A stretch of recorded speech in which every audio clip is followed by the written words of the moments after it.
I would like to call to order the August 8th, 2017 study session meeting to order at, it is exactly 7:32. Roll call, Ruth Ann. Member Carter. Here. Member Hall. Here. Member Patton. Here. Member Pulaski. Here. Member Fisher is here, and Vice President Rollins-Gay. Here. We have a quorum. John is out of town conducting a board member training. Any additions, corrections, or modifications to the agenda? Nope, not for tonight. Okay. You all have a citizen statement. It's a gold sheet. And now is the time if you would like to come before the board and make a citizen statement. And you still have time. Please fill out the goldenrod sheets if you're interested in doing so.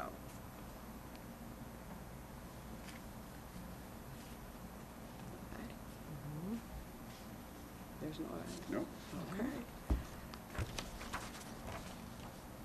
Call for executive meeting sessions. Are there any? Nope, none after this meeting. Okay. Do we have a motion to approve the agenda?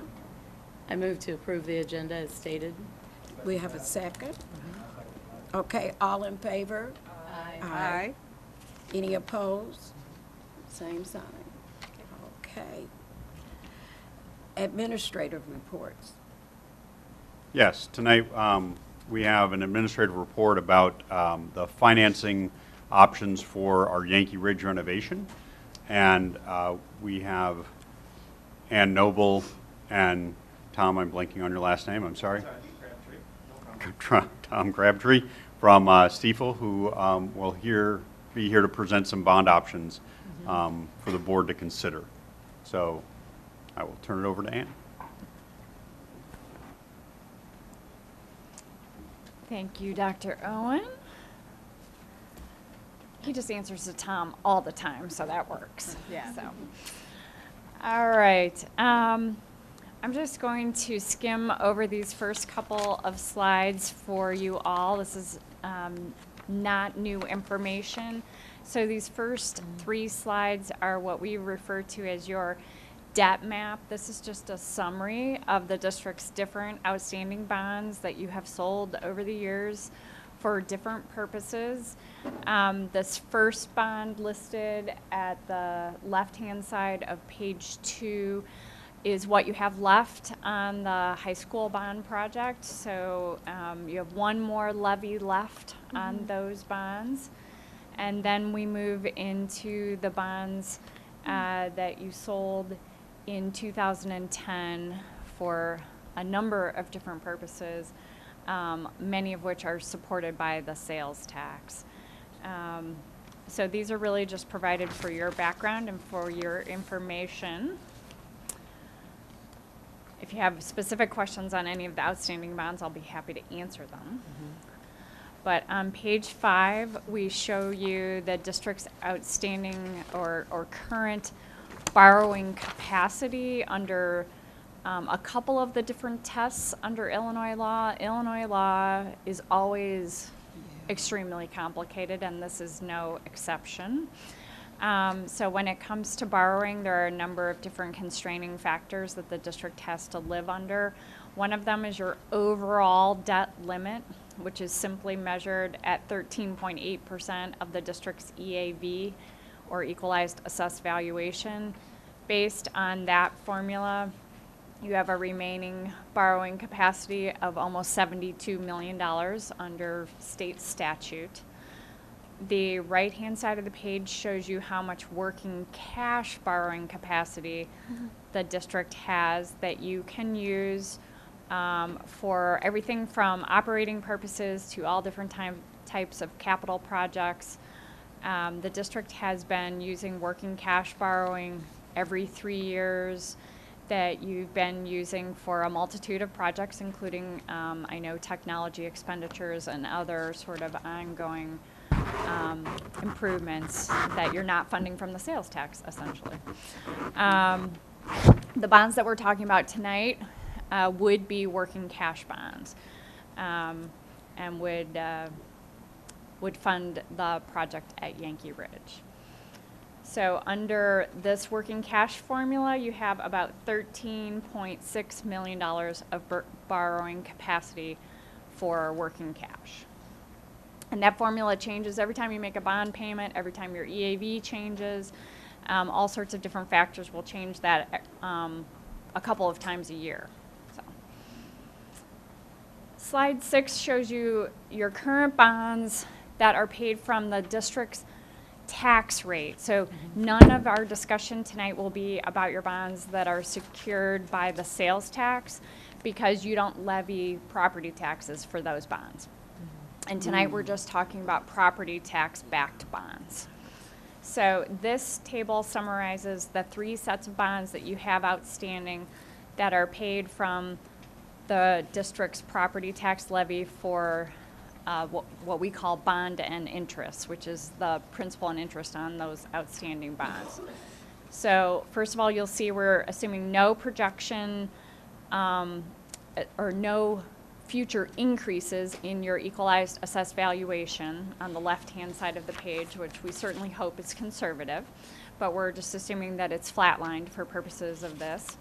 And then you have 3 sets of bonds outstanding that you're levying for: the 2002 remaining high school bonds, the 2012 bonds, which were part of the early childhood project, and then the 2016 working cash issue, which is, again, sort of that every 3-year rolling borrowing that you've been doing for technology and other ongoing projects. So you can see in that pinkish shaded column, the bond levy last year was 87 cents, and those are the tax bills that are out right now. And next year, 88 cents.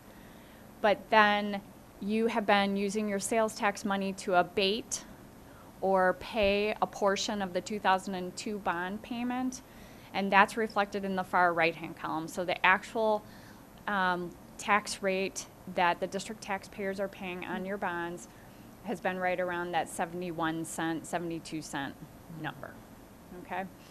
And then you'll see it drops after the high school bonds go away under this current scenario. One thing I wanted to show you on this slide is the lower left-hand table where it says original DSEB, DSEB. This is pretty important to tonight's conversation. Your DSEB stands for Debt Service Extension Base. And what your debt service extension base represents is the annual maximum bond payment the district can make on bonds that you levy for, so this doesn't count your sales tax bonds, that are not voter approved. So essentially, health, life, safety bonds or working cash fund bonds have to fit within this number, which is $2,588,000. If you look at that bottom number, the lowest number on the left-hand side. So your bond payment on non-voter approved bonds is capped at this $2,588,000 number. So these numbers that we were just looking at on page 5 are not really your biggest constraining factor. Your biggest constraining factor on how much you can borrow is this number, $2,588,000, okay? And I'll show you how that affects you on the next slide, okay?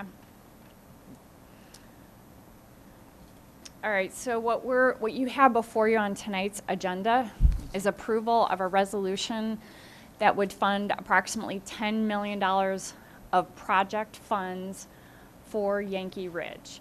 The resolutions approve up to $11 million, which basically just gives us a little bit of cushion to go above the $10 million number if you need it. The $11 million is a not to exceed, but for purposes of this analysis, we're assuming that we would produce $10 million that you can pay toward the project from this bond issue. So if we follow from left to right, that table on the top half of the slide, again, you just have your EAV, your equalized assessed valuation, assuming it stays flat, no future growth, which again, we hope is a conservative assumption. Then that column labeled total debt service, those are your current outstanding bonds that were summarized on the prior slide. They're just shown as a total. And then the gross levy before the abatement, and then the levy after the abatement. So all of that is the same data you just saw in the prior slide. Then we get to the green column. This is the $10 million worth of new bonds for Yankee Ridge. And then total debt service, that's your current bonds plus the new Yankee Ridge bonds. Then the gross levy, that's before abatement. And then the next column, it says rolling working cash. For purposes of this analysis, we've assumed you continue to do that borrowing of $3 million of working cash every 3 years. It's basically giving you $1 million a year that you're able to use for ongoing facility or capital needs. So for purposes of this analysis, we assume you continue to do that because you have been doing it for quite some time and using it pretty productively. It's a good flexibility tool in your tool belt. So we add that rolling working cash into the analysis just to show you what it looks like if you keep doing it. Then we have the levy after the working cash, and then the levy after abatement is your far right-hand column. You only have one more year of abatement because that you've committed to. When you pass the sales tax, I believe, Dr. Owen, please correct me if I'm misstating, but the commitment that was made at the time when you voted the sales tax was that you would abate $1 million of the 2002, the high school bonds until they were paid off. That's correct. Which they will be after next year. So you only have one more levy worth of that abatement, and then that is free and clear. The far right-hand column, you'll see that tax rate goes from 71 cents to 77 cents. Based on a discussion we had with administration today, we are going to basically use a small portion of the bonds that we're selling this year to keep that tax rate at 71 cents so you don't see that increase. Okay, so that'll correct itself down to the 71 cent level, so there won't be an increase for that 1 year. It's basically just a 1 year increase is what you were going to see, but we'll correct that with this bond issue. So what the taxpayers are going to see is 71 cents on this year's tax bills, which they're already seeing, approximately 71 cents on next summer's tax bills, and then it's going to drop to 41 cents, assuming you continue to do that rolling working cash. Obviously, if you stop doing that, it would cause a tax decrease, bigger than what I'm showing you, okay? So this is sort of the before and after this proposed new bond issue. And that bottom left table is the one I wanted you to make sure you focused on, because this is where I was talking about how your debt service extension base is your constraining factor. These new 2017 bonds have to fit under that debt service extension base because they're not voter approved. Your rolling working cash has to fit under your debt service extension base because it's not voter approved.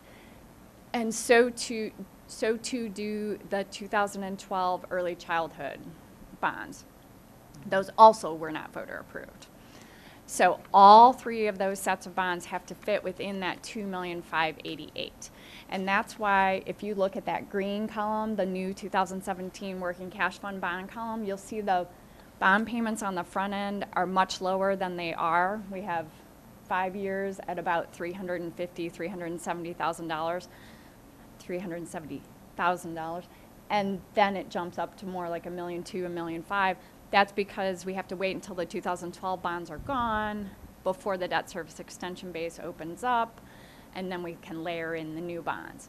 So that bottom right-hand or left-hand table is basically showing you after we do this transaction, your debt service extension base will be more or less used up other than your rolling working cash. Okay? So you will still have $1 million-ish a year of available debt service extension base, but only to the extent you're not using it for your rolling working cash. Okay? You still have your sales tax, You still have options. You can always go to the voters for anything. The voters can override any of this. The voters can increase your debt service extension base. The voters can authorize bonds that are outside of your debt service extension base, just like the high school project. But without voter approval, this is kind of what you have room to do. Okay? So I just wanted to share that with everybody and make sure. One option you can consider that I'm not showing you tonight is to stretch the repayment out on these bonds that we're bringing to you tonight for preliminary approval. Stretch it out longer, which would create more room in the debt service extension base, but it would extend the term of your mortgage and, of course, increase the interest expense. So what this analysis is doing is paying those bonds off as quickly as possible, but hence using up the debt service extension base. Okay? So, are there any questions? Let's see. I think, yeah, that's all I've got for you tonight. Maybe the one additional factor I will share with you is your debt service extension base does increase with the consumer price index every year. And I have also not built that into the spreadsheet, just like I haven't built in any growth assumption on your assessed valuation. So over time, that $2,588,000 that I'm showing you here will be a bigger number that'll give you tiny little incremental breathing room, but it's not going to be enough that I'll be back here in 5 years telling you you have the borrowing capacity for $10 million. You just won't under your current debt service extension base. So.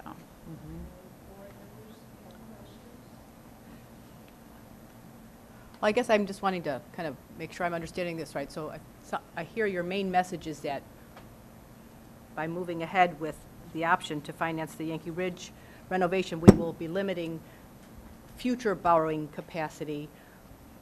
And I guess my question is, so where does that leave Thomas Paine and Wiley, who are, in the queue, not too far down the road? How does that, what options will we have to finance those important renovations? Yeah, we talked about that a little bit back in June. If Did you? recall. Okay, I have this, and I've got that with me tonight, if you'd Okay. like me to. Here, why don't you pass that around? Just sort of Just for summarize that. review. Because as you know, we have our facility sales tax pay-as-you-go. Yeah. That is growing at about $1.75 million every year. Uh-huh. So this shows how that accumulates over time. And as well, we can choose to use our rolling working cash Yeah. towards these future Yeah. projects rather than using them, at least $2 million of that. We've got the $1 million committed towards technology. Okay. But the other $2 million of that $3 million working cash could potentially be used towards Thomas Paine or Wiley in the future. And that's what this spreadsheet does. Okay. Is it kind of shows going forward the other funding sources we may have in the future.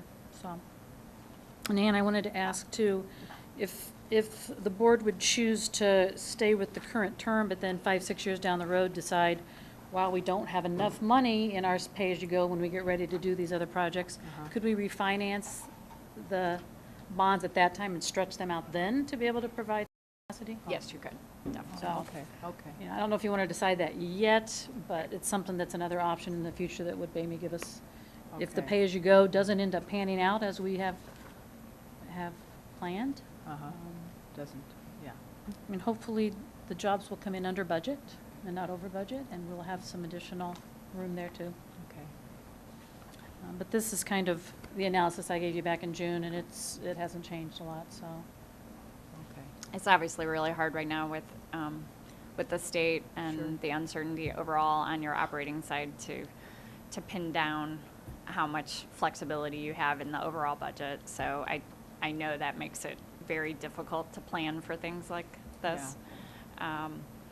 But you do have some flexibility and some options, but we are constraining things a little bit with your debt service extension base. But I still view you as having $1 million a year of available debt service extension base. We're just planning for you to use it. But you wouldn't have to use it for 3-year rolling working cash. You could use it for a 10-year bond issue that you would use for the remaining 2 elementary buildings. So that's at the board's future discretion. Okay.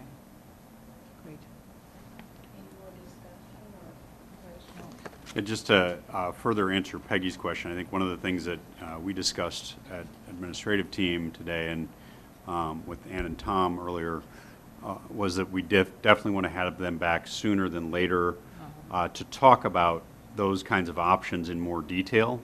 But since right now we have a little bit of a time crunch regarding the Yankee Ridge bond issuance and timeline requirements for your approval to move forward with that, we wanted kind of the focus to be on that rather than on the next two projects. But we are critically aware of the need for kind of a very quick timeline to start talking about that and planning for that, because it will mean having some really tough decisions. The sooner we have those decisions, the more able we are to plan for the future. Okay. And I think going forward to it, tonight on the board meeting is the resolution of intent. Once the board approves that, as Ann said, it's a not to exceed amount of 11 million. We will publish a notice in the paper saying that we intend to do this, and then we will come back at a future board meeting to have a hearing. So if there's anybody who wants to come and speak at that hearing, they would do so on the 22nd. And then we'll go from there. But I think we have to finalize an amount by, what was the date? Just right before, we'll be back for board approval, I'm sorry, is it the 18th, September- 19th of September? September 19th, yeah. So just a couple days before that, we'll have to finalize the amount. So the 19th is when the board will actually approve the bond resolution with the amount that we'll be selling. I know we won't know rates until we actually go out and sell the bonds, but is there any indication what the interest rate environment currently is for these types of projects? And the market's still actually very attractive in general. We don't have the set of numbers with us, do we? I think this particular borrowing's coming in the upper threes right now.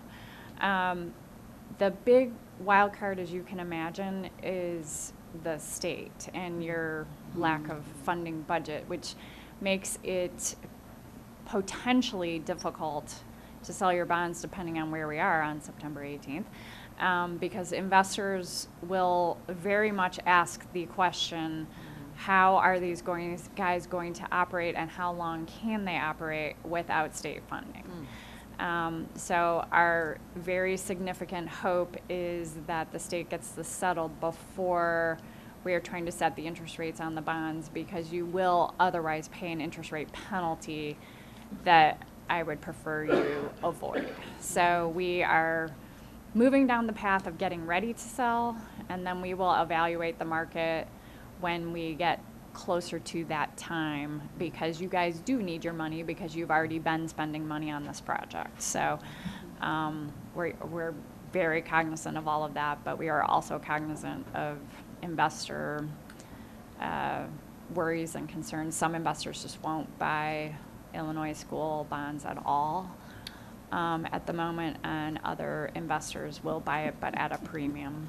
So You had mentioned refinancing down the road to lengthen the term, to lower interest, lower payments, but could the district also refinance if the interest rate environment changes?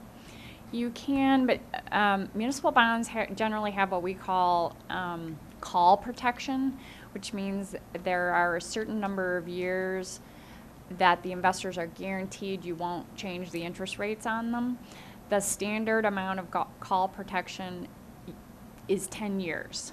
We have, because we're in such a low interest rate environment right now, been able to get away with 8 years without any penalty to our clients for a little while now. And I think we could probably get away with 7 on your transaction, but it's not like your mortgage where you can just refinance as many times. You get one shot and you want to make the most of it. So we want to try to set the initial rates as well as we can. Okay, any more questions? Thank you. Okay, moving on. Thank you. Thank you, Ann. Thank you, Ann, very much. Good report.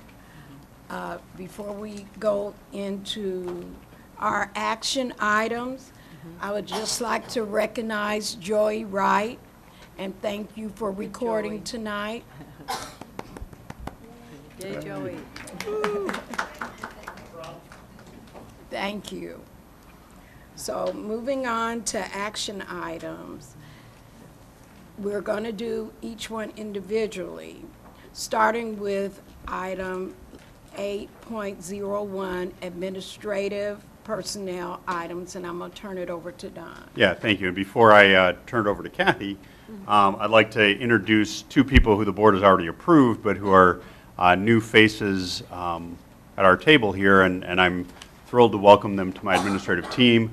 We've had a very busy and productive and exciting summer already, and so it's kind of nice that, you know, to me it feels like we're already moving at a great pace. I realize tonight's the first night for them to be here in front of the board. And so I'm going to start with Dr. Samuel J. Bindum, who's our Assistant Superintendent for Student Learning. And Dr. Bindum, I don't know if you'd like to say a few words. Make sure your microphone's on. Yeah, I'm just excited to be here and looking forward to continuing the great work that we're doing. And that's about it. Yeah. Glad to have you. Well, thank you and welcome. Thank you. And then I'd also like to introduce Mr. Matthew Abatessa, who's our new Director of Facility Services. And Matthew's been on the job for a little over a month now. And Matthew, if you'd like to say a few words. I'm very excited to be here, as well as Samuel is. I'm looking forward to facing the challenges and succeeding over the next few years, few decades, I hope. So I'm excited to be here. Thank you. Thank you and welcome. Welcome. Thank you. Thank you both, and welcome. And I'll turn it over to Kathy Barber, who's Assistant Superintendent for Professional Development and Human Resources, to introduce our newest principal. All right, thank you very much. I love this happy task of introducing new administrators. But first, okay, we're about to do other clapping, so first I think we do need to clap for Mr. Abatessa and Dr. Bindum.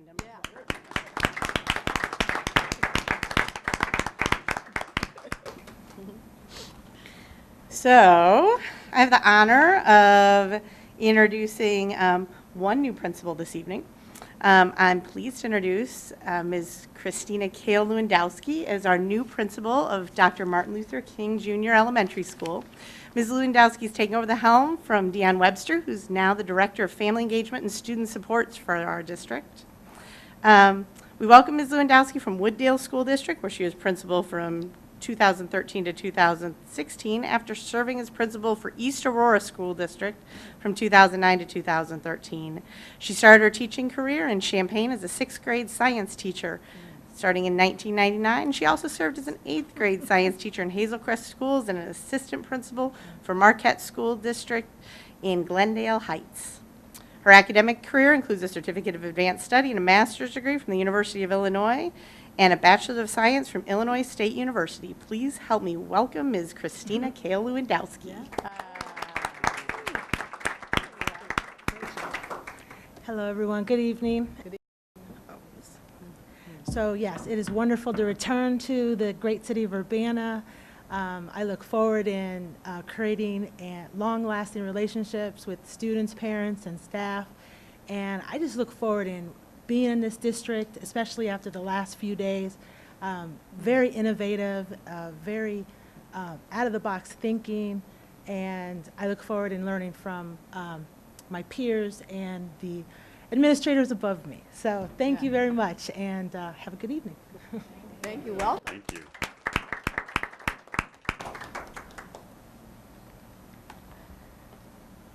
Any other personnel? Nope, that's it for So, tonight. do we have a motion I for move 8.01? I move acceptance of our new personnel as presented. Yes. There's a second. Ruth Ann, could you please call the roll? Absolutely, we're spending money. Member That's right, Carter? it's money. Yes. Member Hall? Yes. Member Patton? Yes. Member Pulaski? Yes. Member Fisher votes yes. Vice President Rollins-Gay? Yes. Okay, 8.02, board policy update and approval. So this policy is simply just updating names based on new administrative hires. There are several points in our board policy that refer to specific people, and we just wanted to update this, so there's no substantive change to the policy itself, just updating names. But I did want to run that through the board for kind of official approval. Okay. Do we have a motion? I move acceptance of those changes in board policy. Second? All in favor, say aye. Aye. Any opposed? Same sign. Okay, that one passes. Title I Plan 8.03. So I sent an email around to the board members with a brief description of the reason why this is on the agenda. With the changes in the Every Student Succeeds Act, or the Federal Secondary and Elementary Education Act, there are new requirements for the content and the presentation of the Title I plan, including new requirements that there's a board-approved plan in place before the consolidated ESSA grants are released to fund the plans.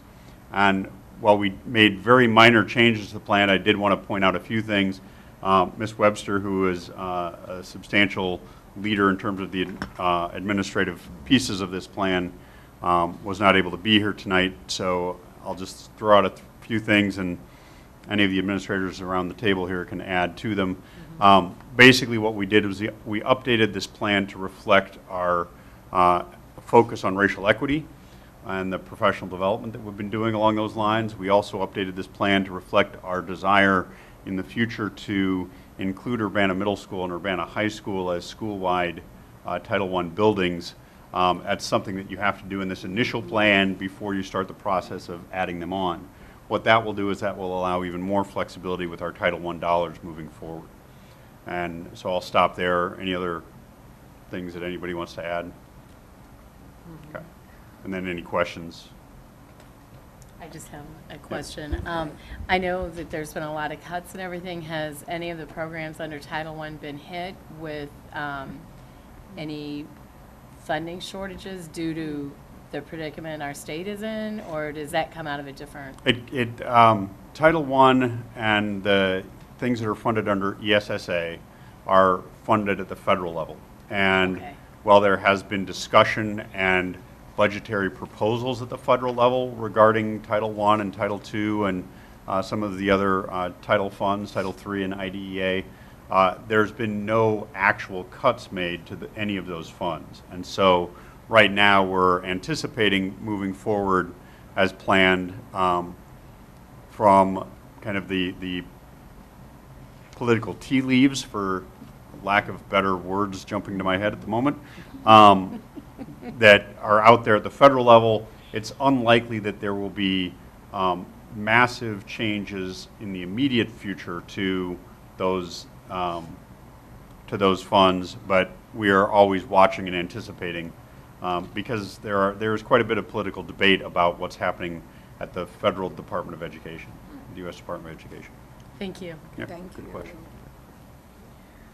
Okay, do we have a motion to approve the Title I plan? I'll second that. All in favor, say aye. Aye. Any opposed? Same sign. So that passes. 8.04, Do we need a roll call? No. no, there's no money in Not there. at this time. Not There that will one. be with the grant itself, but the plan There is itself, none. there's not money involved. I know that. Okay, 8.04, food service equipment bid. Carol, did you want to say anything on that? I think it's self-explanatory, but Okay. all of this is being funded by a grant that we received, thanks to Carrie, and this equipment will help improve the food service throughout many of our schools, and so I think we got some good prices, so I think Wow. we'll be pleased. Yeah, yeah. At the last meeting, didn't you? Well, No. I don't think so.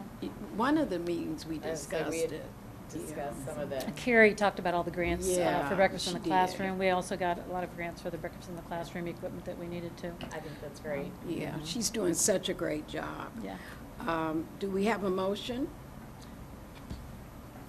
I move to motion the recommendation for the food service. We have a second. Ruth Ann, this one's a roll call. Yes, it Member Carter? Yes. Member Hall? Yes. Member Patton? Yes. Member Pulaski? Yes. Member Fisher votes yes. Vice President Rollins Gay. Yes. 8.05, working cash adjustment. So, Matt, do you want to explain the switch here in this concrete work? The concrete work.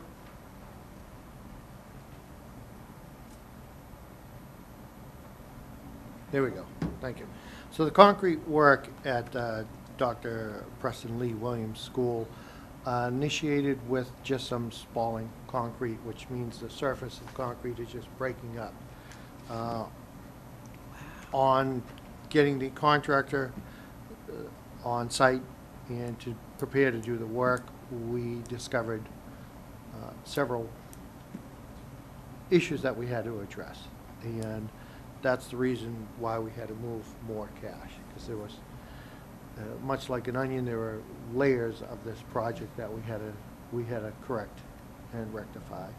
So that's why the purpose, sorry, that's why the purpose of moving the funds, the adjustment was made. Thank you. Okay, thank you so much. Do we have a motion? I move acceptance of the working cash adjustment to pay for the concrete repair work at Dr. Williams. We have a second. Okay, Ruth Ann, roll call. Member Carter? Yes. Member Hall? Yes. Member Patton? Yes. Member Pulaski? Yes. Member Fisher votes yes. Vice President Rollins? Yes. 8.06, resolution of intent. So these, next to, let me make sure I'm saying this correctly. 8.06 specifically is about the intent to sell cash fund bonds for the purpose of increasing the working cash fund for the Yankee Ridge project. Okay. Okay. Do we have a motion? So moved? We have a second. Second? Ruth Ann, roll call. Member Carter? Yes. Member Hall? Yes. Member Patton? Yes. Member Pulaski? Yes. Member Fisher votes yes. Vice President Rollins? Yes. 8.07, reimbursement resolution. This resolution is basically just getting approval from the board that when the bonds are sold, there are some funds that I've been spending, obviously out of our sales tax, that I want to reimburse the sales tax fund for once these are sold. So this reimbursement resolution is required to be able to do that. All right, thank you. Do we have a motion? So moved? Second. Ruth Ann, roll call. Member Carter? Yes. Member Hall? Yes. Member Patton? Yes. Member Pulaski? Yes. Member Fisher votes yes. Vice President Rollins? Yes. So now we're going into the straight-up solar presentation. Shannon Fulton. Yeah, so I'd like to, as Ms. Fulton's coming up, I'd like to give a little background on this project. Straight Up Solar has been working with the city of Urbana and Champaign and the community to increase solar production of electricity in the area. She's met twice with our Facilities Acquisition Committee, which is made up of Director of Facility Services, the Superintendent, the Chief Financial Officer, Board President Dimmitt, and Board Member Pulaski. And through those discussions, we have been talking about the potential of installing solar panels that are coordinated by Straight Up Solar and their project at Dr. Martin Luther King and Dr. Preston L. Williams elementary schools. And so we asked Ms. Fulton here to kind of give you an overview of that project, what it means, give you some time to ask some questions, and then at a future meeting, we'll probably bring it back as an action item if the board would like to move in that direction. So, Shannon, I'll let you Looks like you're almost ready.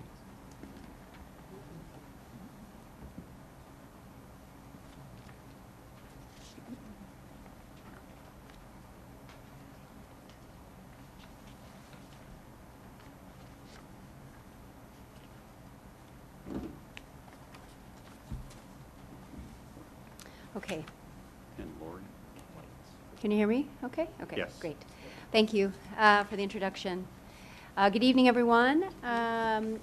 Yes, I'm with Straight Up Solar, and we have been, as Don mentioned, talking about the various schools going solar for a little over a year. And we have what's known as a solar power purchase agreement that allows nonprofit entities, whether it be municipalities or schools or churches, to go solar without any upfront capital at the beginning of the project or ever, if they so choose.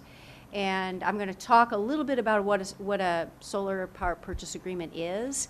And then the handouts that you have, there should be two. One shows the power purchase agreement cash flow for Martin Luther King Jr. Elementary School, the other for PLW Elementary School, and I'll talk briefly through each of those to give you an idea of what the power purchase numbers actually are showing you. Straight Up Solar, the company that I'm representing, is based in St. Louis. We are an 11-year-old solar company.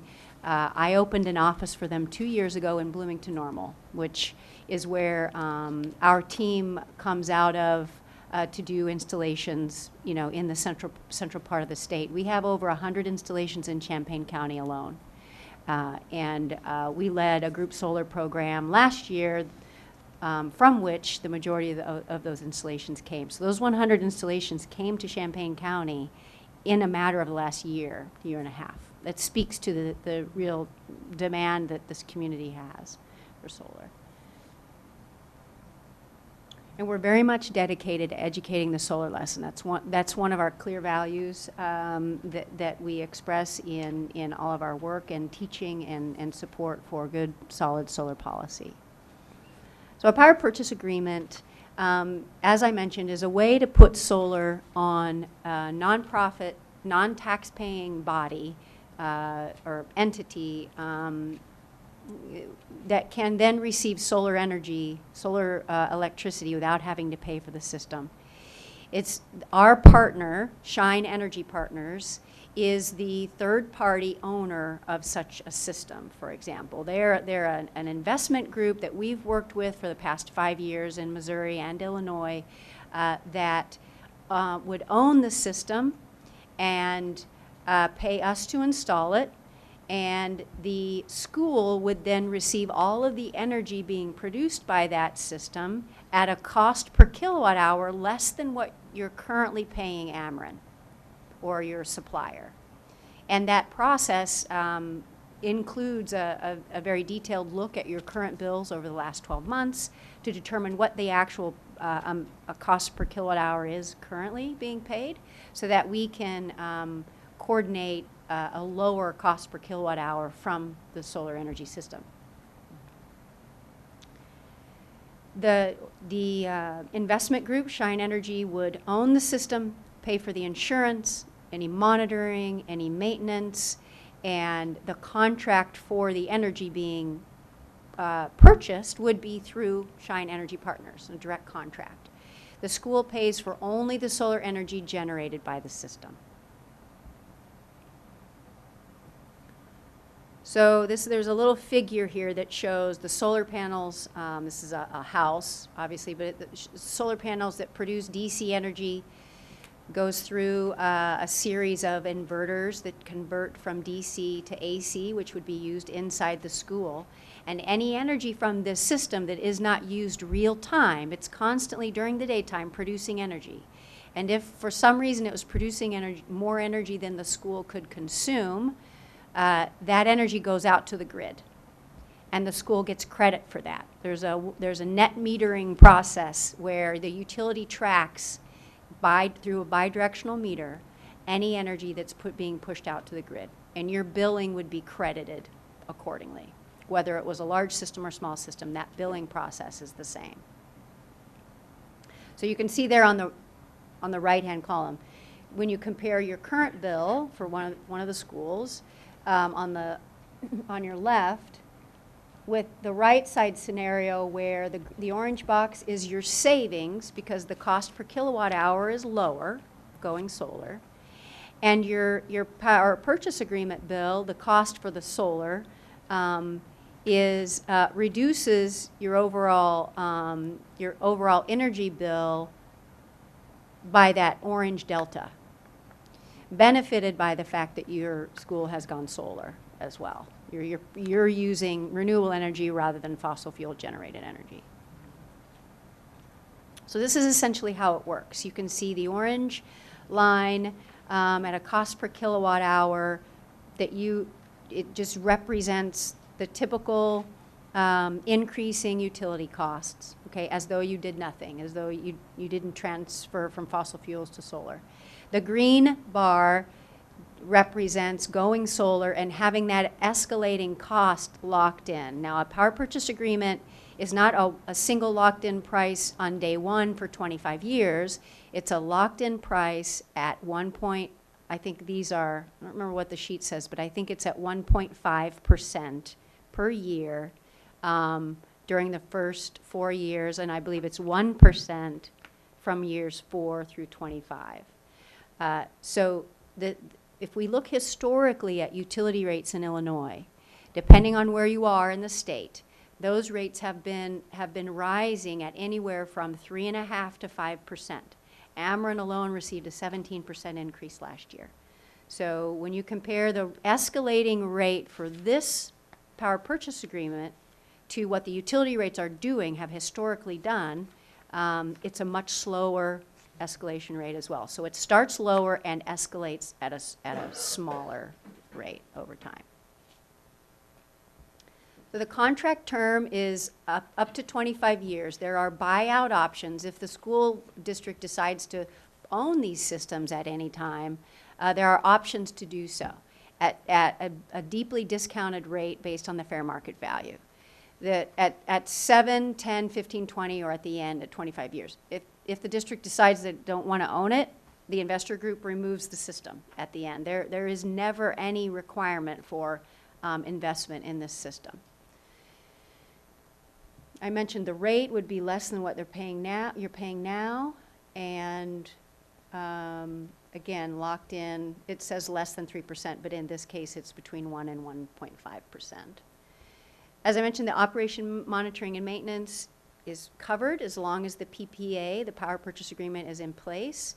And the investor group that owns this system, there's no incentive for them to ever or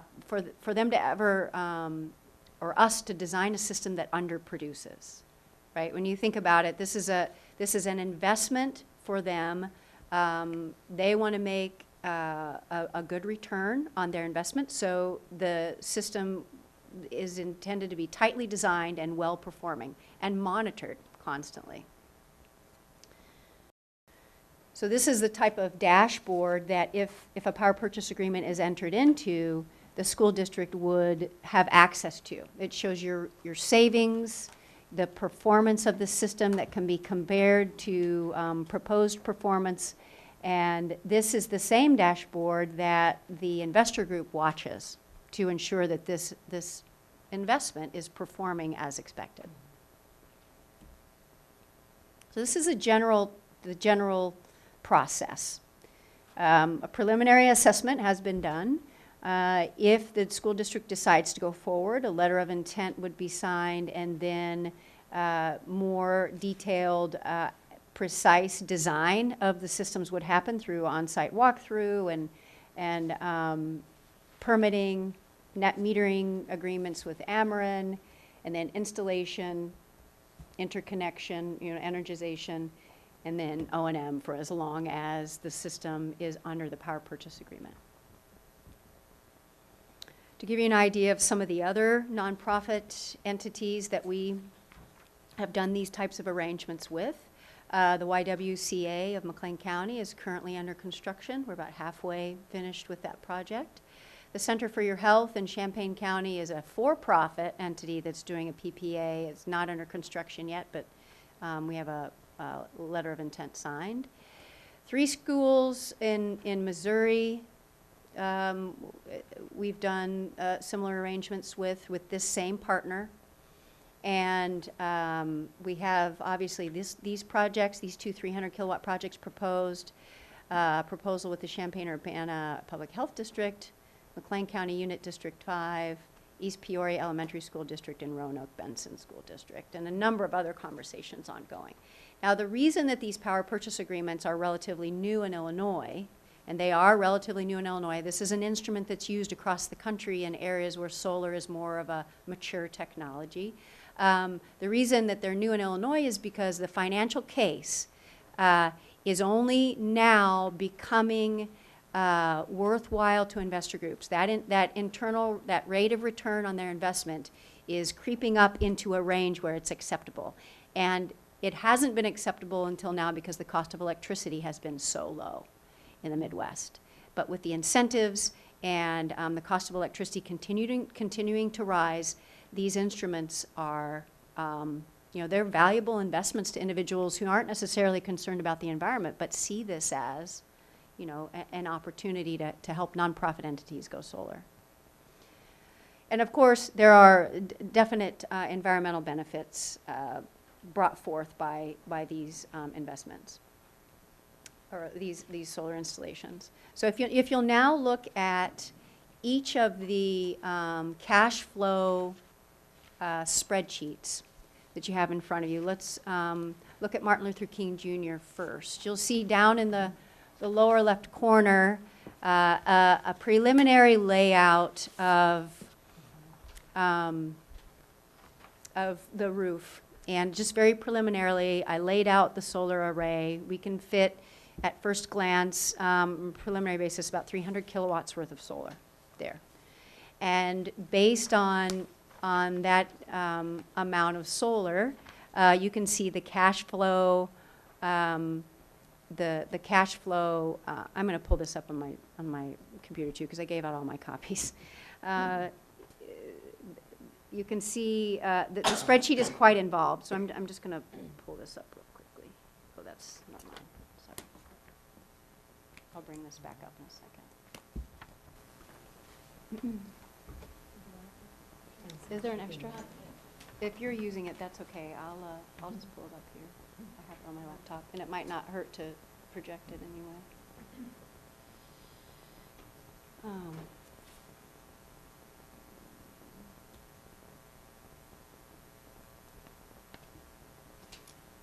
Sorry, I'm not seeing that screen. Maybe I will. If you don't mind, maybe I will.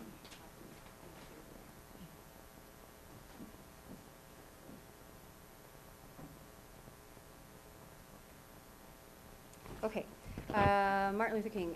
Okay, so you can see in the center, lower center, that this amount of solar offsets about 46% of that building's energy usage based on the last 12 months that we've looked at. And if you start in the top left-hand corner, you see in yellow, the 300 kilowatts is the system size. The amount of solar energy produced per kilowatt of solar is estimated at 1,300 kilowatt hours of energy. In 1 year, if you simply multiply that out, it's 390,000 kilowatt hours in 1 year being produced by this system. The solar cells are made primarily of a natural element, silicon, and that degrades over time. And it degrades at anywhere from 0.5 to 0.7% per year. And with the warranty of the panel production, the warranty states that by 25 years, it will degrade over time, but by the end of the 25-year warranty, it will still be producing 85% of what it was on day one. There's a 25-year production warranty on the solar panels. There is a rebate for this particular system because the energy usage is high. It's a DS3 category rate structure within Ameren, and there's a rebate available for systems for entities that use that much energy and larger systems as well. You'll see for PLW that is not available. so that the total rebate for this system size is 75,000. Now, keep in mind the rebate dollars go to the investor group. Okay, this is part of the full financial investment. The avoided energy rate, based on our bill analysis, is 5.54 cents. That's what you're paying for the supply side. Ameren also charges a delivery fee, but because this, again, this is a certain classification, solar only offsets the supply side. So that's the input that we have in this model. Energy inflation rate from the utility we've set at 3%, very realistic. And then when you go down to the next set of rows, the PPA rate for solar is 5 cents. So you can see this is less than what you're paying currently at 5.54 cents per kilowatt hour. And it escalates at 1.5% in years 1 through 3, 1% for years 4 and later. So it's up to 25-year PPA term.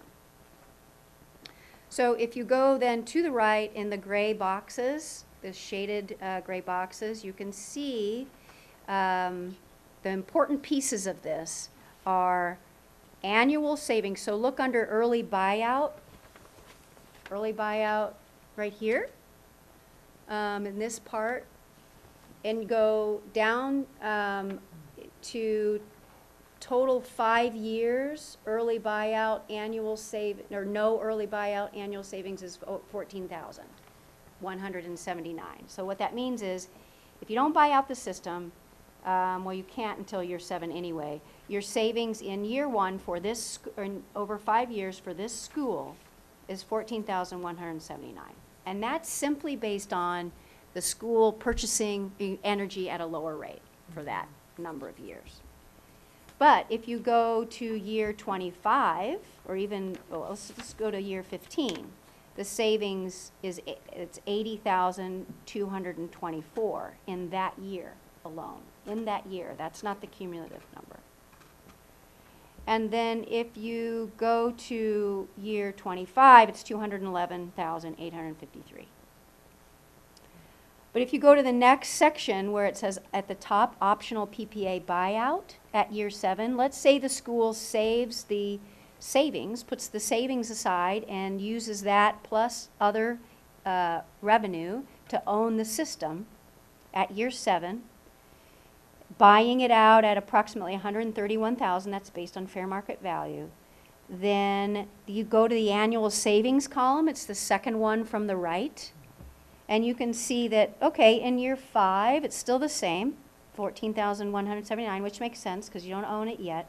But if you own it in year 7, you can see that your savings drops below 0 at 39,679 because you purchased the system. But you bounce right back up, and then if you compare in year 20, for example, or 25, you can see where the savings, annual savings is 321,900 versus 211,853 because you purchased the system and you're no longer paying anybody for that energy. Your system is producing it itself. And you can see, go to the final column, cumulative savings. You see in year 8, down below negative 85,820. It's because you purchased the system in year 7. You can see you're negative for a few years, but you bounce back in year 12, and then beyond, that's all, you know, money that's going directly to the school district in savings. Okay, so the same scenario when applied to Dr. Preston L. Williams, if you go to your next spreadsheet, it all functions in the same way. The savings the savings when you compare buyout to no buyout are amplified even more because of the energy, the ability for us to offer, how do I explain this? The ability, so the avoided energy cost for this building, because it doesn't use as much energy, is 9.5 cents. So it's higher per kilowatt hour for this school building than it is for Martin Luther King Jr. Elementary, significantly. Because you add the supply rate, which is, the supply side is essentially the same as MLK. But for this school, because it's classified as a DS2, smaller user, we can offset both delivery and supply at this school. So it's a more beneficial net metering scenario. So when you add supply with delivery, the avoided cost for that school becomes 9.5 cents. And by avoided cost, I mean what solar can offset. Solar can offset that 9.5 cents per kilowatt hour. And the same escalation or inflation forecast of 3%. You can notice there also there's no rebate for this one because it doesn't use as much energy. And that just gets to the Illinois law that specifies the incentives for solar. And then looking at the PPA box, then the inputs, the PPA rate for this school can be 8.75 cents per kilowatt hour. Same escalation rates, same term. So if we look at the annual savings under no early buyout, okay, you can see that at year 5, the savings are $20,818. Same as the other with the buyout situation. In year 10, $61,663. If you buy it out at year 7, you're still up $28,200 at year 10, and so on and so forth. But you can see that the total 25-year savings with no buyout compared to the savings with early buyout are markedly different in this scenario. There's more savings for ownership in this scenario because we can drop your PPA rate more here than Martin Luther King Jr. because a 5-cent power purchase agreement is difficult to pencil out from an investor standpoint. We can get under it by a little bit, but not like we can for the DS2 scenario with Dr. Preston L. Williams School. So this particular system offsets closer to 70% of the energy usage at PLW, as opposed to Martin Luther King Jr.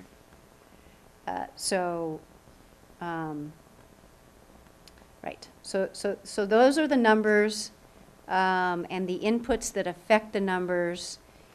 And I think with that, sorry, I keep trying to do that on the wrong laptop. I have a quick question for Sure. you, if you don't mind. Sure. Dr. Williams School is actually connected to the Urbana Early Childhood School. Okay. So, Yes. with that building being connected, was that site also considered under this? Or is this just, how would that in between go, the sections that are connected? So, yeah, the difference between Dr. Williams and Urbana Early Childhood School is the style of roof, and the installation is easier and less expensive, and therefore more attractive to shine and straight up solar on a flat roof system. And if when you drive by Urbana Early Childhood School, it has a gabled roof that has a kind of ridged system. It'd be a much harder installation there, and so that's the main reason, is that the large flat roof areas are the best. I will point out too, though, that is important to talk about early childhood, Urbana Early Childhood, and Dr. Williams. One of the reasons why Dr. Williams uses less energy than Dr. King Elementary School is because a fair chunk of square footage in Dr. Williams is actually powered by the geothermal system that was installed at Urbana Early Childhood School. So the gym and the new fine arts classrooms and the grand foyer there are all powered by the geothermal system.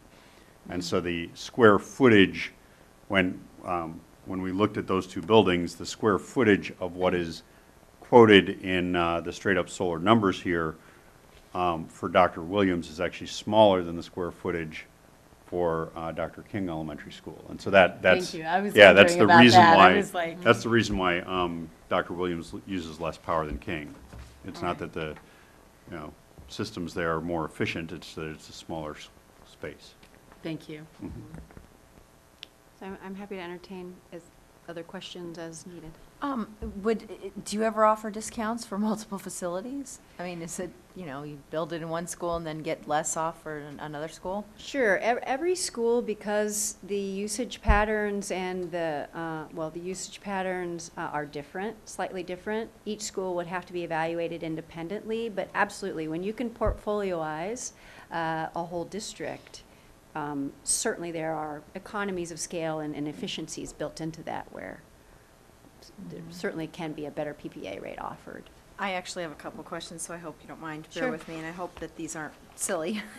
But, so it says that the insurance is covered with this plan, and if we were to buy out, then do we assume the cost of the insurance and maintenance Yes. outright? And does the insurance cost, does it operate the same as homeowners insurance where you have to kind of almost cherry pick certain things, like if you want flood insurance, it costs extra, and so if you. Yes, there's no special assessment for solar specifically, being the technology that it is. It would be covered under the school's policy, just like a generator or any HVAC systems or anything like that. So it would have to be added. You're going to want to include it in case there's, some very severe storm event. But, there's certainly no special assessment that because it's solar that it's a higher cost to insure. Okay. And then with that said, let's say there is a horrible weather event and those panels get torn off the roof or something.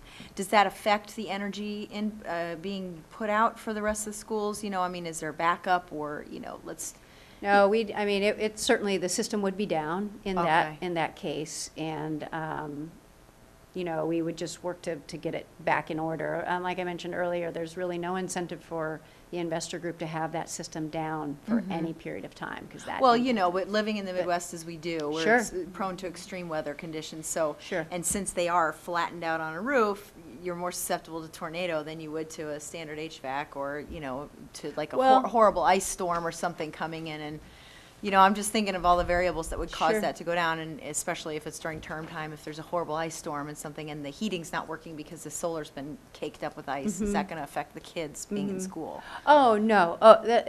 I see what you're getting at. So the good news is that if for any reason the solar system is non-functional, whether it's a storm event or whatever, the energy comes through the grid just as though it wasn't there. It's a Okay. seamless interaction where it really is a seamless interaction, whether the system is down or whether the building needs more energy than the solar can produce. Okay. It's a seamless, export and import of energy. So the grid acts as sort of like the backup That's right. system, the backup generator, and if there right. was some sort of an event. Okay, well, Yeah. that, thank you. Sure.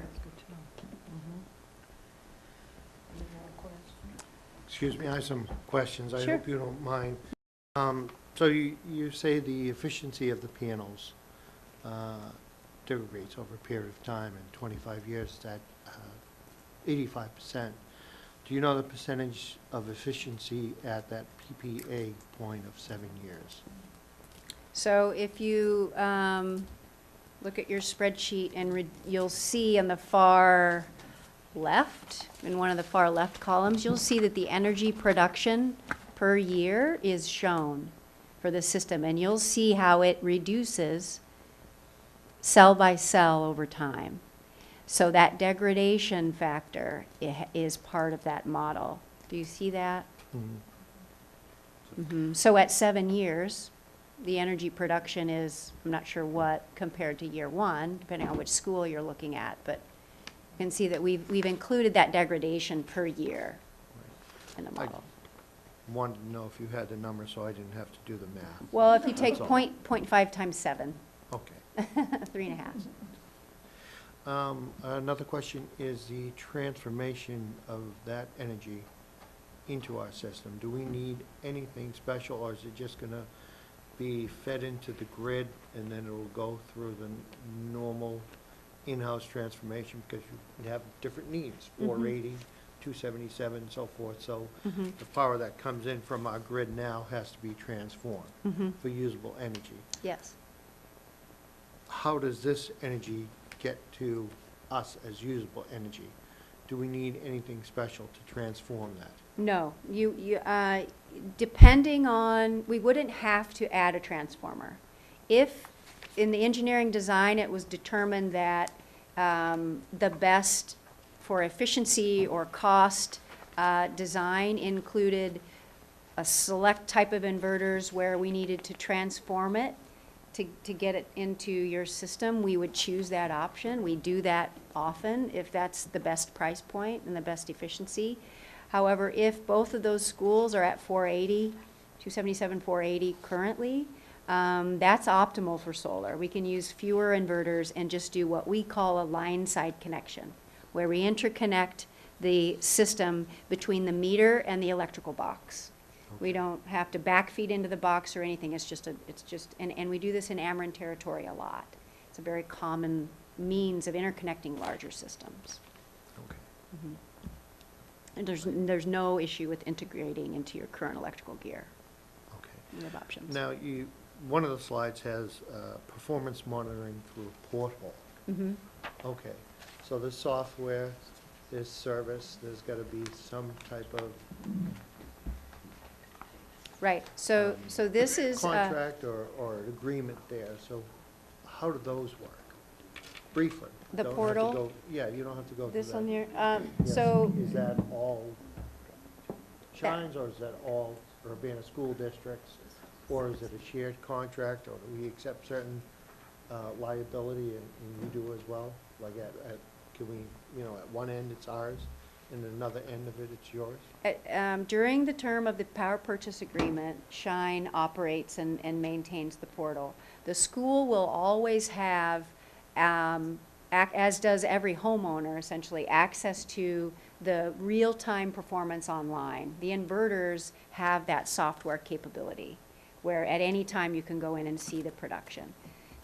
This is this portal specific to your project is yours to own. It's part of the project. Okay. So it's developed by Shine and it's shared with you as part of the agreement. So I have a problem with the portal.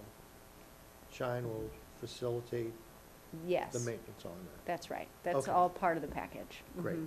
thank you. Sure, very you're much. welcome. I just have a couple. Thank you for a good presentation You're and welcome. for the Facilities Committee for bringing this important project to us. Our church in Urbana recently did put these solar panels on, and I could be wrong, but my understanding was that there was no rate increase, that it was a fixed rate, that was locked into the contract because, unlike Ameren, who raises their rates, the understanding is that, there would be no rate increase. So am I wrong about that? I mean, can you explain No. the reason for a rate increase in this project? Yeah, Why? typically, power purchase agreements have an escalator. However, my guess is through the church, it's a 25 kilowatt system, probably very small. There is very likely an upfront payment Yes, of there some was. sort. There's a down payment there. Yeah. There's no upfront cost for this system. And so thus the escalator incorporation. Now, for those smaller PPAs, if there's no significant down payment, you would have seen an escalator. That's part of the typical structure. Okay, so that's probably what, and that kind of leads to my second question. So there is no capital outlay for this No. project for our school district? That's correct. Okay, that's wonderful. And then I guess my third question is, I assume part of the discussion with the Facilities Committee is how we would intend to, well, either buy out the panels if we choose to do that, or replace them at the end of 25 years when they're not as efficient. Obviously that will require significant capital outlay. And, is the assumption that all these savings that that are being accrued from solar panels will be put aside to help us pay for those things? Because, I assume that's a good chunk of change that will come to us, whether we buy it out or have to replace it after 25 years, Yeah. right? So the discussion at the Facilities Acquisition Committee, we did spend some time on that. I would say we didn't come to a clear decision as to whether or not, well, one, we didn't feel like we should probably go too far down that path until we had a presentation with the board about the initial concept. But two, we also were very cognizant of the fact that adding that amount and that volume of equipment into our system would probably have additional costs beyond just the purchase of the equipment in terms of expertise of personnel, additional personnel needed for, maintenance, cleaning, inspection, those kinds of things. And so, we were looking at more of a short-term, kind of that 7-year buyout, thinking to ourselves, well, we might cross that bridge when it comes rather than plan for a buyout arrangement, if that makes sense, and if that captures the conversation we had. Yeah. We were kind of looking at that in terms of fiscally, the worst case scenario is, let's say we decide not to buy it, we still come out ahead after 25 years. Right. Okay. Are there any more questions? Yeah, I have Go one or ahead. two, or go Oh, you had go a- with Paul first. maybe. Yeah, Go Paul, ahead. go for it. One of the open items we had in committee was whether or not this installation would affect our existing warranties on our roofs. Was that answered? I don't think we've gotten a 100% answer on that one yet. If I'm correct, Matt, we don't have a answer in writing on that one yet, do we? No, we've asked around, but we haven't gotten feedback yet, so we're still waiting. So I'll put that on the to-do list tomorrow, is to shake some more trees as far as that goes. And one of the things we spent some time talking about in committee with you was the importance of the federal rebate to the investor group and facilitating this whole project. And it's no secret, I guess, that the current administration in Washington isn't exactly a fan of solar power. So the reason this has kind of been on our first agenda is that we want to, if we're going to make a decision on this, we need to make it probably before that would ever change. Because without that federal tax credit, this won't happen. And so the only other outstanding issue, and I don't mean to, Ruth Ann, if you have questions, ready to go. The only other outstanding issue that we were working with was having the PPA completely vetted by the school board's attorneys. And, at the end of this discussion, I will kind of do a quick poll of the board to say, would you like us to continue researching and working on this project? And if so, the timing for bringing it back will depend in part on the answering of those two main questions. But we're very close to having resolutions on both of those, I guess. So I'll let Ruth Ann ask her questions, and then, yeah, if we could ask. I've only got a couple, depending upon how you answer. Okay. The contract life is 25 years. Yes. And during that time, you expect the panels to degrade about 15%. Yes. Okay. But what is the estimated lifetime of a panel? Right, so the production warranty, it's a production warranty, the manufacturer's production warranty is 25 years. Is 25 years panel. also. That's right. Okay. And then, of course, if something major goes wrong with a panel, the whole thing has to be switched out. At least we've got The one pan- panel that's working and suddenly, like year 7 or something at 100%, and the other ones are already starting to degrade. Yeah, I mean, there will be monitoring of the system, like I mentioned, the investor group closely monitors their investment. And, if something is underperforming, whether it's a string of panels that's underperforming, they'll send us out to do testing to find the bad actor, if there is one, and replace it. Okay, and the other thing is, are these panels made in the USA? They are not. We have an American-made, we sell a lot of American-made panels. We sell a lot of Chinese-made panels, South Korean panels. The well beyond 90% of the all the commercial and larger systems installed in the US are Chinese-made panels because of the sheer number of them. And because of the available space on the roof, where a Chinese-made panel that essentially has the same warranty, the same performance, it might it is a few percent less efficient, but in most cases, Solar World, USA Made, for example, differs in production by 0.5% over the Chinese panels that we use. So it's not that much different. But because there's so much roof space, you can afford to just add panels. It's much more cost-effective just add another panel. Do you have estimates on what type of square footage all of these are taking, what, on your layouts that you have on the rooftops? I can provide that. 'Cause most of it looks like it's pretty darn close to, right out to the edge in a lot of places, but it would be nice to understand, for my brain, square footage, what amount of square footage is really generating this power. That's just for me. And there are setback requirements. You can see there's about a 4-foot setback that I've allowed from the edge of all of the roofs. And there have to be a certain number of walkways. If the span of the roof is over 125 feet, you have to have a walkway every, just for firefighter access or maintenance access for HVAC units and so forth. All of that is taken into account. These layouts are simply generated based on satellite imagery at this point. If the project is deemed to go forward, we would come out, measure roofs, and do a very precise design and layout of the system. But there are required jurisdictional setbacks that we would adhere to locally. Gotcha. And of course, I notice on Dr. King's school, you've got some blackouts where the tree cover is there. And so I'm a don't cut a tree type of person. No, yeah, that doesn't mean that we're going to cut those trees down. It just Right. means that we're going to stay away from those areas with the solar panels. Okay. So I would be up there. We have tools that we use to determine areas of shading, and that will help us place the system in an optimal.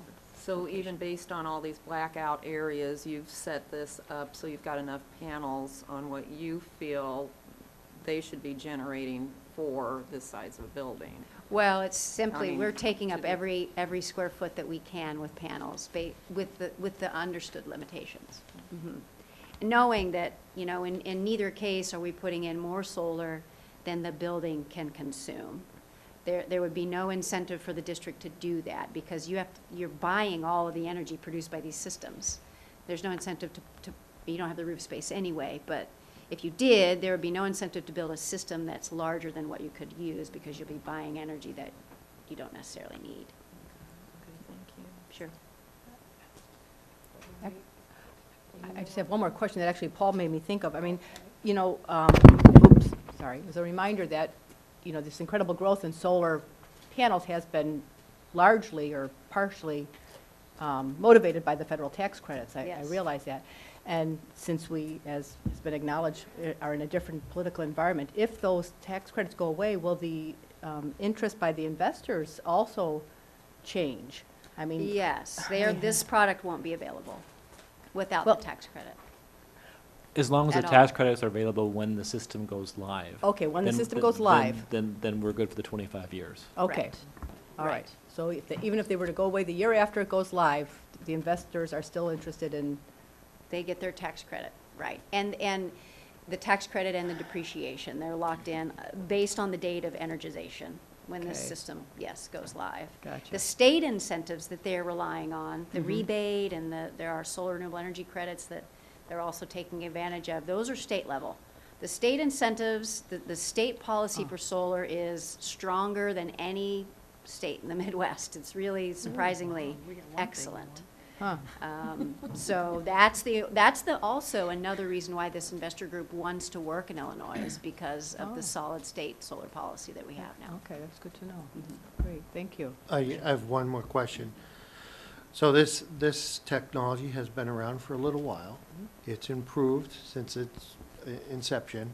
The technology is obviously going to improve.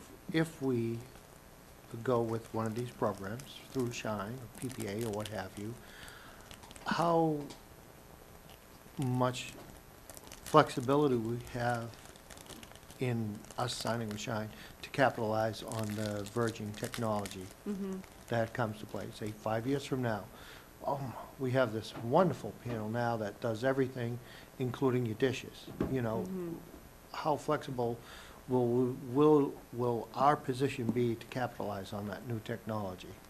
Yes, so the panels that you install will be the panels that you'll keep And that's it. for 25 years. Okay.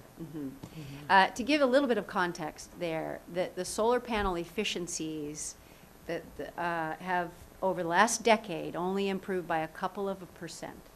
This is a very simple, the solar panels are very simple design. There's not any real mechanism for improving that efficiency much. Now, in the lab, we'll read about articles where they've come up with a solar cell that's 50% efficient.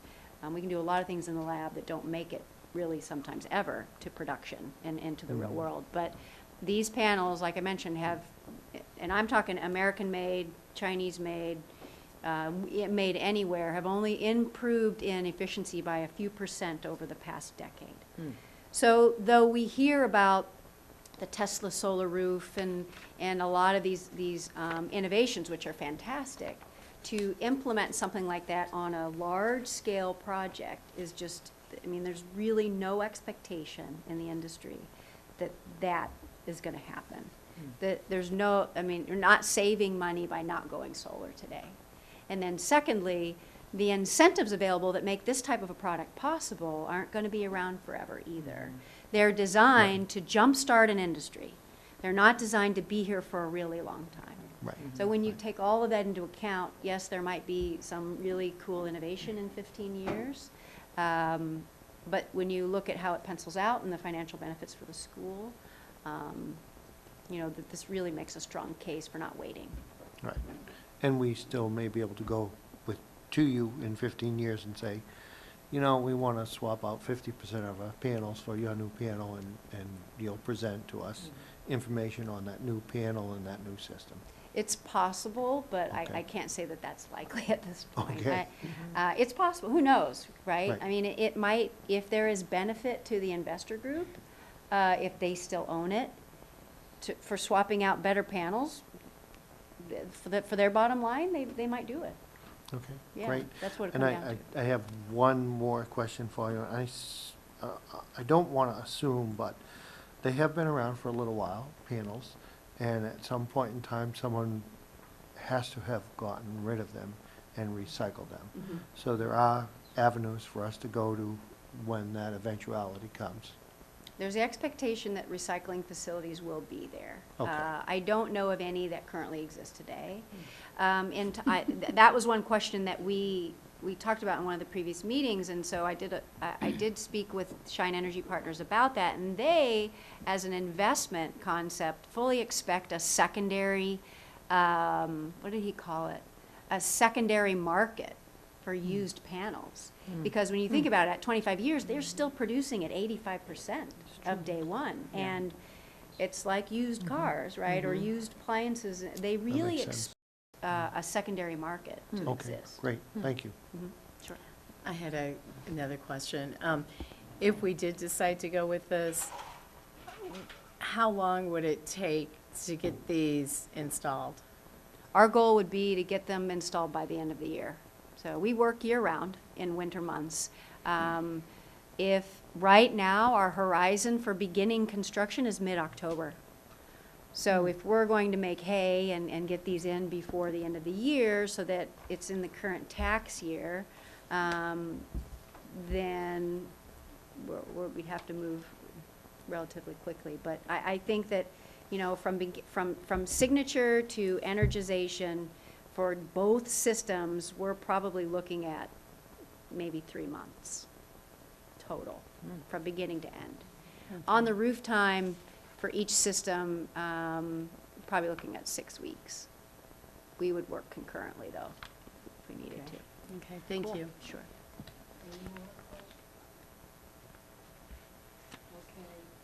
Thank you, Sharon. Yeah, You're that's really welcome. helpful, Sharon. You're Yeah, welcome. I appreciate that. Yeah, you're welcome. And if there are any more further questions that the board might have, you can email Yeah, Don. yeah. So you can, bring Okay. up some questions. So we're gonna do a straw poll. Peggy, I'll start with you. I'm very much in favor of moving ahead. I'm in favor. I'm on the fence. I'm in favor. I think we should continue to look at this project.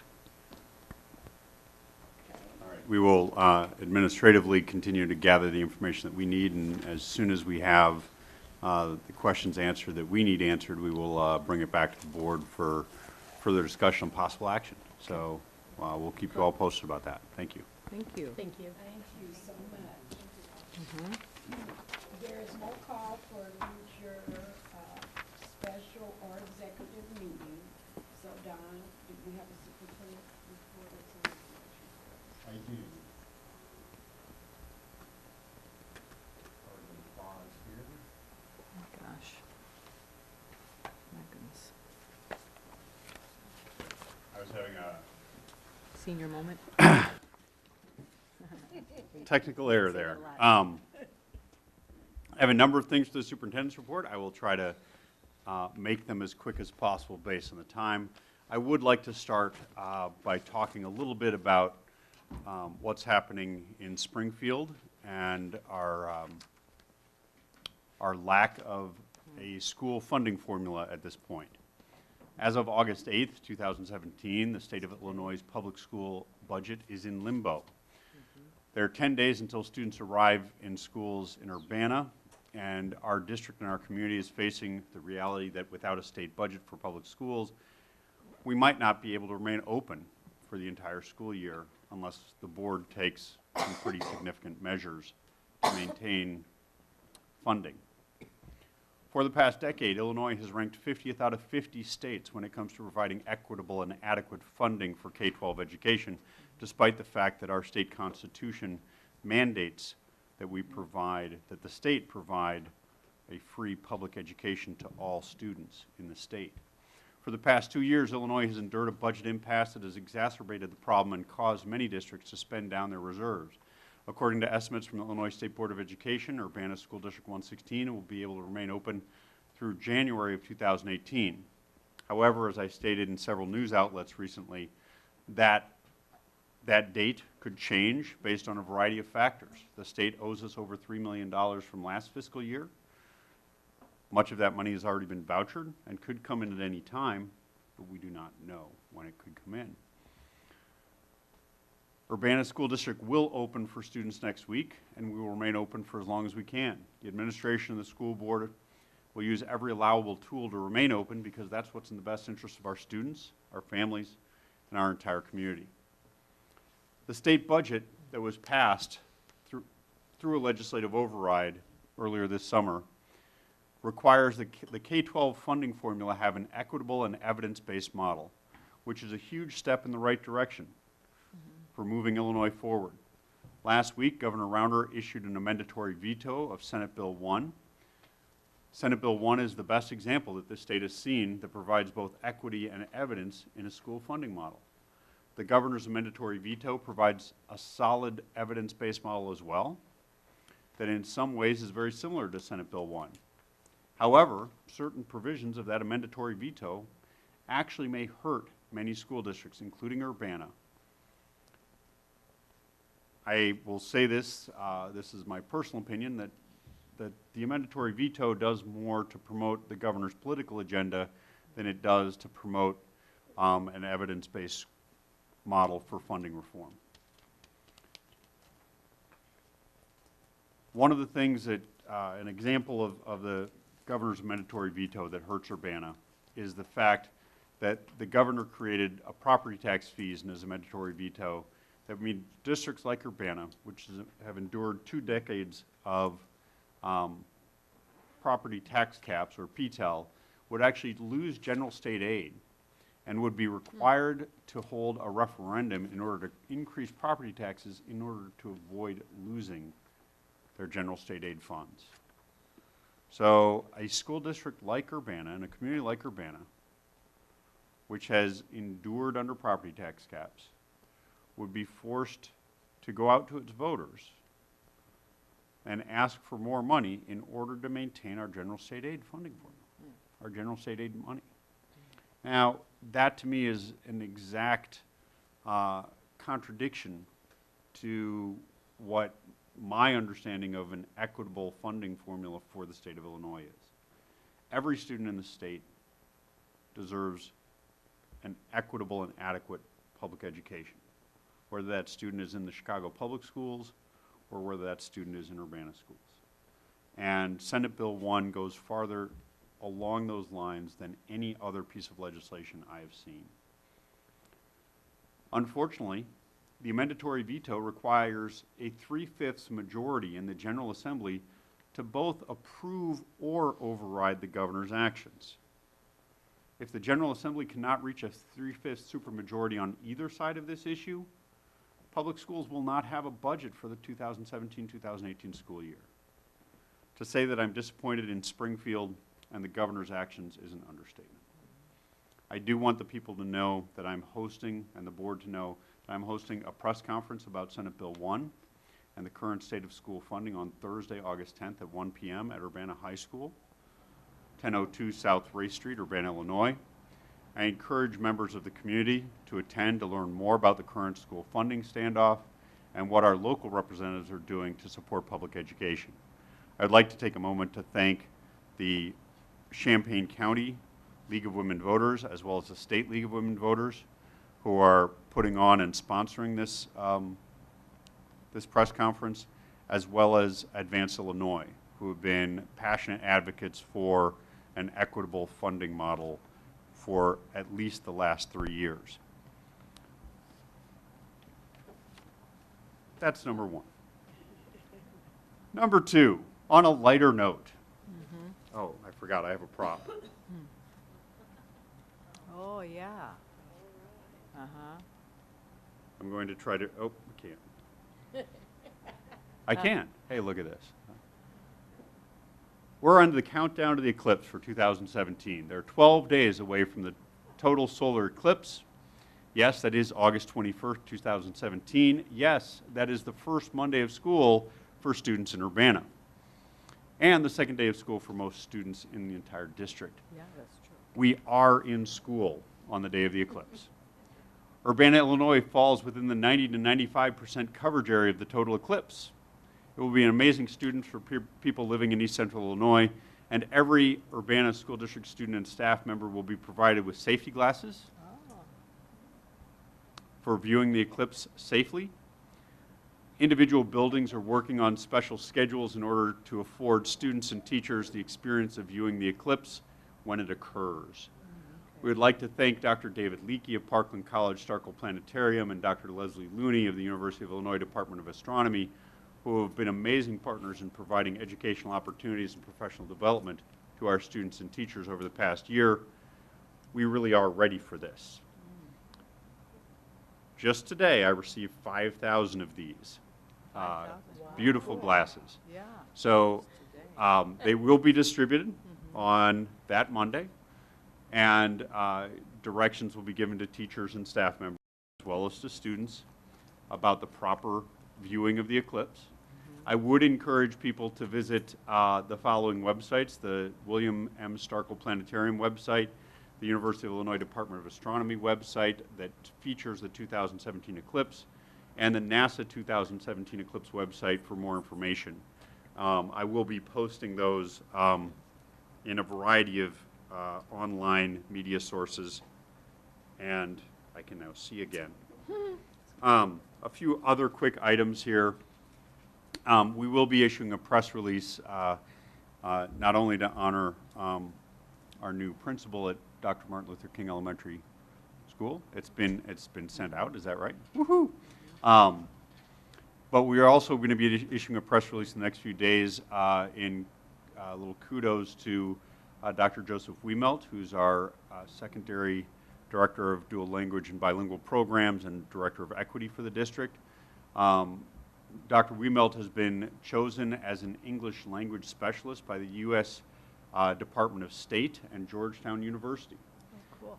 In that role, he's been assigned a project in Spain that he is actually going to Spain not just to study about bilingualism and dual language education in Spain, but also to teach about dual language and bilingual education.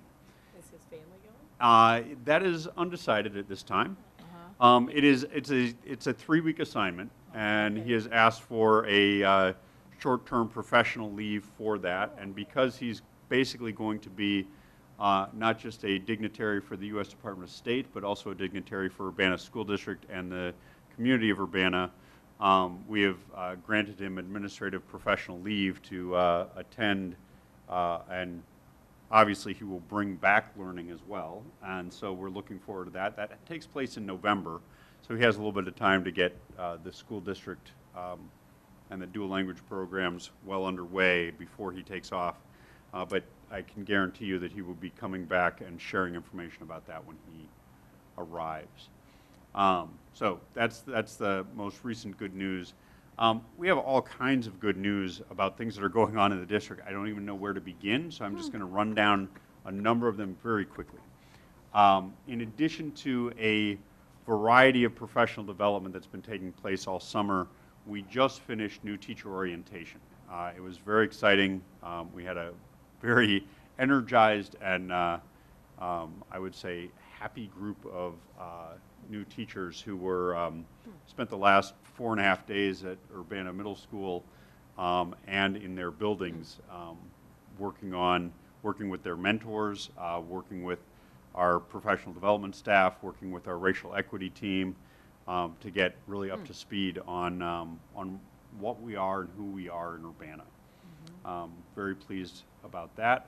We also had a district leadership retreat on August 2nd, which was a very successful way to kind of induct some of our new administrators into what Urbana is, as well as to do some restorative work from last year with our administrators and plan for next year.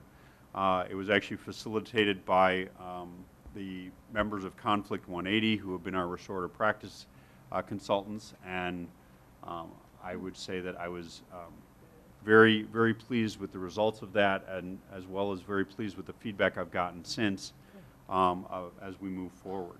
Speaking of restorative practices, our regional office has brought in kind of the guru of restorative practices in the world. He's a researcher and educator from Brazil who will be offering the keynote on August 10th. Followed up by a day-long institute, which many of us are attending, and some schools are bringing teams of teachers to as well, that will be held right here at the I Hotel. And so we're excited about that. August 16th is our opening day with teachers. I invite all board members to that. That starts at basically 8:30 in the morning on August 16th at the middle school gym. And it will feature a day of kind of celebration, welcome back, as well as professional development and collaboration. Opening day for students, grades 1 through 6 and 9, is on August 17th. I'm sorry, August 18th. August 17th is also a professional development day that's more building focused. August 18th is the first day for students 1 through 6 and 9, as well as half of kindergartners.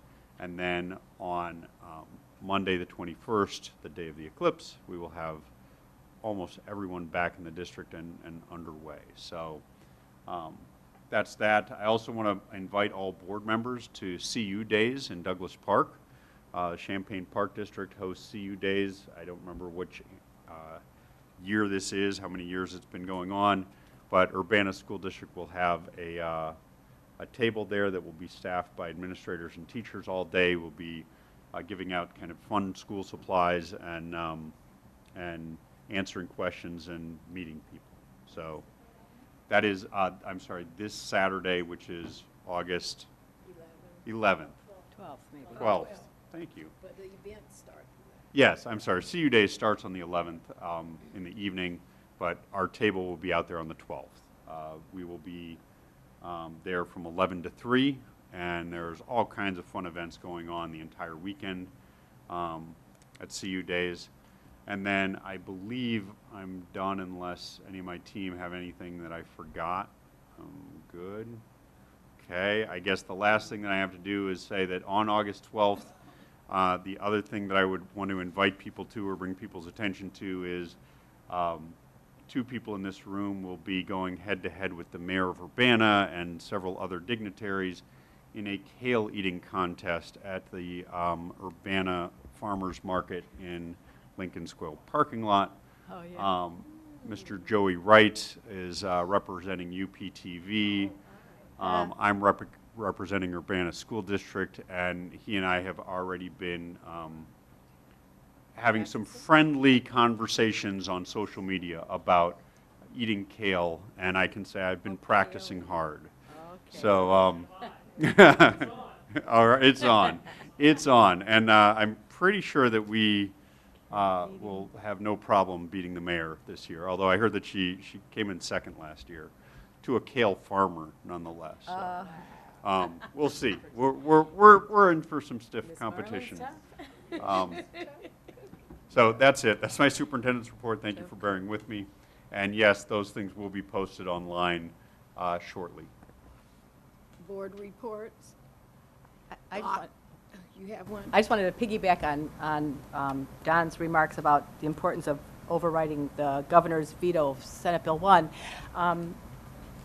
because I agree with him. It's essential that we do so that it can be put in place. And typically I have often thought that, you contact your own legislators, the people who are in your district who represent you, and that is true.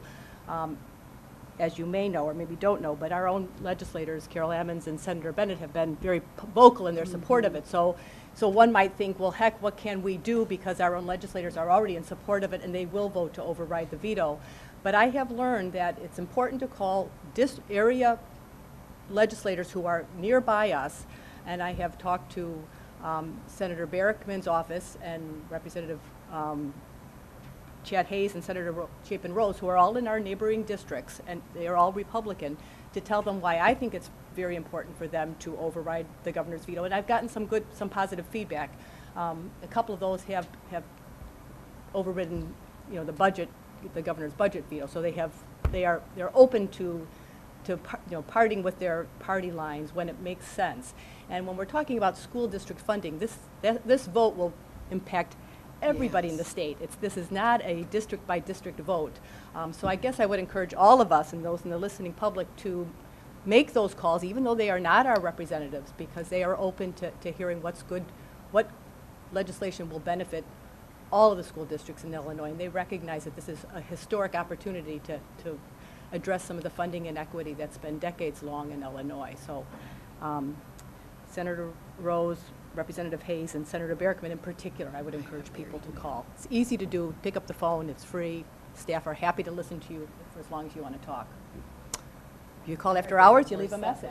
Today. What? I heard that there was more setbacks. Is that today, true? so. Okay. Well, it's not over till it's over. So we've got, I think, another, several days before the vote has to occur. But it only takes a few people who are willing to be courageous. Okay. That's all I have to say. Any more board reports? I just want to say, next Wednesday, if you know a child that needs a book bag, there are going to be book bags and people out there, different agencies with information at the Aquatic Center. And it's Wednesday they start at 5:30. I do know one of the sponsors is the NAACP and Joe Stovall. And if you're interested in coming, there's a registration form that you have to fill out in order to get a book bag. And Shannon, an Urbana graduate, Shannon McFarland, is in charge of the event. So I gave 100 crayons, and so they're expecting to do at least 200 and something bags.